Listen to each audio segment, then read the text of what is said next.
যারা নিজেদেরকে এইভাবে লুকিয়ে যে না আমরা আসলে জামাত ইসলামের কেউ না, তারপরে 2 দিন পরেই তাদের ইলেকশন ক্যাম্পেইন শুরু করে দিয়েছে।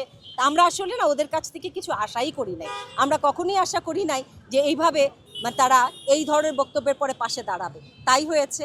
দুঃখজনক যে আসলে ছেলেমেয়েরা যাদেরকে খুব বিশ্বাস করে ভরসা করে ভোট দিয়ে এনেছে, নিশ্চয়ই তাদের কাছ থেকে কমিটমেন্ট ছিল বলেই তারা এনেছে, এবং এখন তারা যে ভূমিকাটা পালন করছে একেবারেই নিকৃষ্ট ন্যাক্কারজনক ভূমিকা। তারা আসলে তাদের স্টুডেন্ট যাদের ভোটের হাত দিয়ে তারা এসে এই পজিশনটা নিয়েছে, এখন তারা কান ধরে উঠবোস করাবে নাকি কাকে টর্চার করবে নাকি কি করবে সেটা নিয়েই ব্যস্ত আছে। তারা আসলে এই ধরনের কোনো কিছুতে ব্যস্ত না। তাহলে আমার ঢাকা ইউনিভার্সিটিতে যদি অন্য কোনো দল অ্যাটাক করে তখন আমি দৌড়ে যাব, অন্য কেউ অ্যাটাক করে আমি দৌড়ে যাব, আমি প্রতিবাদ করব। আর আমার দল যদি খারাপ কিছু করে আমি তখন মুখ বুজে থাকবো, তাদেরকে সাপোর্ট দিব। সেই নেতার তো আসলে কোনো প্রয়োজন নেই।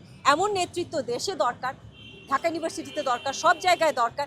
যখন আমার জনগণ, যখন আমার ছাত্রছাত্রীরা কোনোভাবে হিউমিলিয়েটেড হবে, সে যেই হোক তার পাশে দাঁড়াতে হবে, প্রতিবাদ করতে হবে। আমি বলেছি সেদিন, এই মন্তব্য যদি আমার নিজের বাবা, নিজের ভাই, নিজের বোন করতো, একইভাবে আজকে আমি দাঁড়াতাম, প্রতিবাদ করতাম।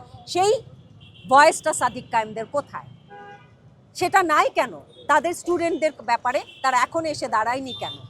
তাহলে এখন স্টুডেন্টদেরকে চিন্তা করতে হবে তারা কোন প্রতিনিধিকে নির্বাচন করেছে। ঢাকা ইউনিভার্সিটির ছাত্রীরা তো পাশ করে যে যখন নাকি 5 ঘন্টার চাকরিতে ঢুকতে যাবে, আপনি কি মনে করেন কোনো এমপ্লয়ি তাদেরকে চাকরিতে দেবে? তারা যে সিস্টেমের মধ্য দিয়ে যাচ্ছে, কোনো জায়গায় তারা চাকরি করতে পারবে? এটা কি কম্পিটিশনের যুগ রে ভাই? এখানে ছেলে মেয়ে সবাইকে কিন্তু কম্পিটিশনের মধ্য দিয়ে আসতে হয়। আপনি কি জামাতে ইসলামীতে একজনও নারী প্রতিনিধি পেয়েছেন যারা সংসদে যাবে? আছে কি? আমার জানা নেই। 300 আসনে যাদের এখানে নারীদের জন্য, তাদের সংসদে যাবার জন্যই কোনো কোটা নেই, তারা ভবিষ্যতে ঢাকা ইউনিভার্সিটির নারীদের জন্য কাজ করবেন কিভাবে আশা করি আমরা? কখনোই সম্ভব না।